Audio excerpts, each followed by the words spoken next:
First one கஸ்டமருக்காக பேசணும். கரெக்டா?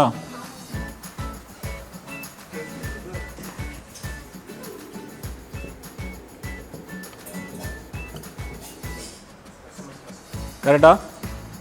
எதாக இருந்தாலும் சரி, என்னவாக இருந்தாலும் சரி. அப்புறம்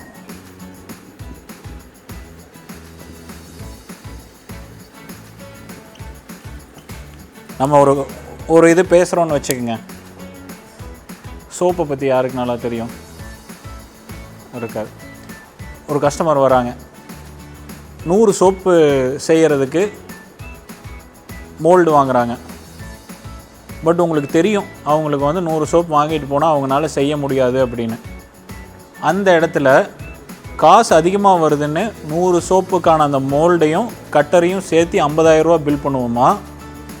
இல்லை நீங்கள் இல்லை ஸ்டார்ட் பண்ணுறீங்க, 5,000 ரூபாய்க்கு இதை வாங்கி ட்ரை பண்ணி பாருங்கள், நல்லா வந்தால் அடுத்ததை வாங்குங்க அப்படின்னு சொல்லுவோமா? எதை சொல்லணும்? ரெண்டாவது பாயிண்ட் தான் சொல்லணும். இதில் மட்டும் இல்லை, எல்லாத்துலேயுமே. கம்பெனிக்கு லாபம் வரலையோ இல்லை நட்டம் வருதுன்னு தெரிஞ்சாலுமே கஸ்டமருக்கு என்ன நல்லதோ அதை தான் சொல்லணும். நீங்கள் பேசுகிறதும் இப்போ எங்கிட்டையோ இல்லை யார்கிட்டையோ, இப்போ உங்கள்கிட்ட ஒன்று சொல்கிறாங்க, தர்ணிகிட்ட பேசுகிறீங்கன்னா கஸ்டமர் பக்கம் நின்று பேசணும். புரியுதா இல்லைங்களா? எந்த பக்கம் நின்று பேசுகிறங்கிற இதுக்கு வித்தியாசம் தெரியுமா? இல்லை உதாரணம் கொடுக்கணுமா? தெரியும். யார் சைடு நின்று பேசுகிறோம் அப்படிங்கிறது உதாரணம் கொடுக்கட்டுமா? ஓகே. தர்ணி இருக்கான், கோவிந்தனா இருக்கார். இவங்க 2 பேரில் பேசுகிறது பாருங்கள். தர்ணி எப்பவும் கம்பெனிக்காக தான் பேசுவான், கோவிந்தனா உங்களுக்காக பேசுவார். யோசிச்சு பாருங்கள், வித்தியாசம் புரியுதா? அந்த மாதிரி கஸ்டமருக்காக பேசணும். எந்த சிச்சுவேஷனாக இருந்தாலும் சரி, எப்படிப்பட்ட இதாக இருந்தாலும் சரி. ஓகே. ரெண்டாவது விஷயம்,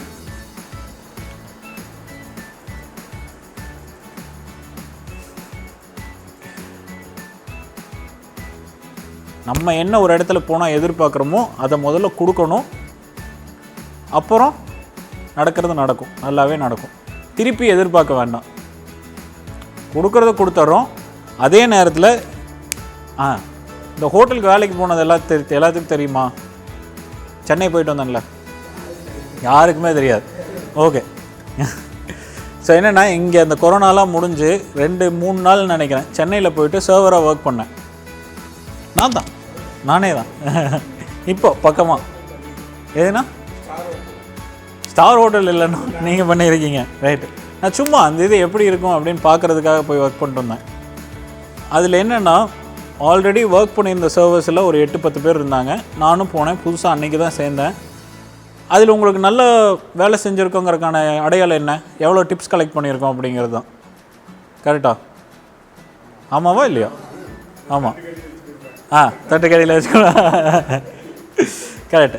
ஸோ இப்போ அதில் என்னென்னா, இந்த ஆல்ரெடி வேலை செஞ்சுட்டு இருந்தவங்க இருக்காங்க பார்த்தீங்களா, 20 ரூபா 25 ரூபா டு 40 ரூபா டிப்ஸு ஒரு நாள் ஃபுல்லாக சேர்ந்து பார்ப்பாங்க. நான் இருந்தது பார்த்திங்கன்னா 150 ரூபாயிலேருந்து 200 ரூபா வரைக்கும் வரும். நான் பண்ணது என்னென்ன வித்தியாசமாக பண்ணுன்னு பார்த்தீங்கன்னா, டோர்கிட்ட கஸ்டமர் வந்தால் சேர் இழுத்து விடுவேன், கை கழுவிட்டு வந்தாங்கன்னா டிஷ்யூ பேப்பர் கொடுப்பேன்.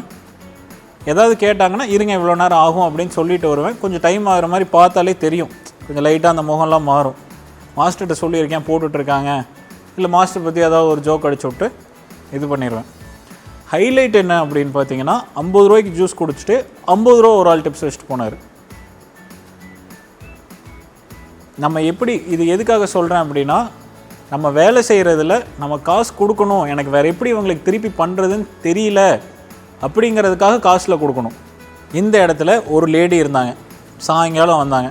சுற்றி இருக்கிற எல்லா சர்வர்ஸும் சொன்னாங்க, அந்த அம்மாட்ட மட்டும் டிப்ஸ் வாங்கி காட்டு பார்ப்போம். டெய்லி வரும், ஆனால் டிப்ஸே கொடுக்க மாட்டாங்க. நானும் போய் என்னெல்லாமோ ட்ரை பண்ணேன். கடைசியில் பார்த்தீங்கன்னா அதாவது எப்படி அந்த அம்மா எப்படின்னா, உட்காந்துட்டாங்க, எனக்கு ஒரு டம்ளர் டீ வேணும். டீ போட்டு போய் கொடுத்தா, இல்லை எனக்கு சுடுதண்ணி கண்ணாடி கிளாஸில் வேணும். மாற்றிட்டு போய் கொடுத்ததுக்கப்புறம் எனக்கு சுடுதண்ணி வேணும், மறுபடியும் எலுமிச்சம்பழம் எடுத்துகிட்டு வா, இந்த மாதிரி. ஸோ ஃபுல்லாக சொல்லிகிட்டே இருந்தாங்க. கடைசியில் டிப்ஸும் கொடுக்கல. ஓகேங்களா? பட் டிப்ஸ் கொடுக்கலின்னு ஒரு கடுப்பாகும் இல்லையா? அந்த கடுப்பு அடுத்த கஸ்டமர் மேலே காட்டக்கூடாது. அவங்க அப்படி தான் அப்படின்னு சொல்லி சாப்டர் ஊற்றி மூடிட்டு நமக்கு அடுத்த ஒரு எக்ஸ்பீரியன்ஸ் தான் இந்த மாதிரி ஒரு கதை சொல்கிறதுக்காக வச்சுக்க வேண்டியதான். ஓகேங்களா? எக்ஸ்பெக்ட் பண்ணுறோம், ரிட்டர்ன் எதிர்பார்க்க வேண்டாம். ஸோ வரவங்க எப்படிங்கிறது நமக்கு தெரியாது. ஓகே. மூணாவது,